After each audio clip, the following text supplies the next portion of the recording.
considering an agreement with the Omaha Firefighters Union. It does several things, including addressing burnout and unexpected absences. Our Johan Marin explains. The worker shortage is impacting police officers, and now firefighters are dealing with the strain. They respond to an average of 65,000 to 67,000 calls each year. A new 4-year deal between the city and firefighters could help put out burnout for its paramedics. The call volume that Omaha firefighters respond to continues to increase every single year by an average of about 5%.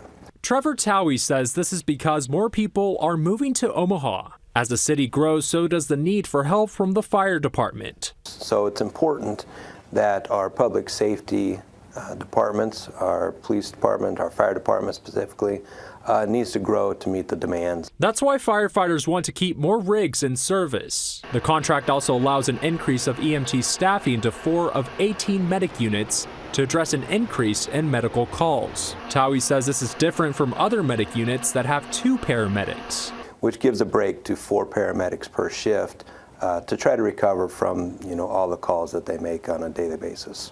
The new deal also calls for a wage increase of 15% for a 4-year period. This covers payroll through 2027. Provide a benefit to the members that respond in the worst of times. We're talking about the same firefighters and paramedics that responded during the pandemic that haven't seen really increased wages since then. These are the same paramedics that responded to the recent tornadoes. Some of those firefighters that were responding also had damage to their own homes. Other changes in this new deal include pension reform, a Juneteenth holiday, special pay for pregnancy leave, and more. On your side, I'm Johan Marin, 6 News.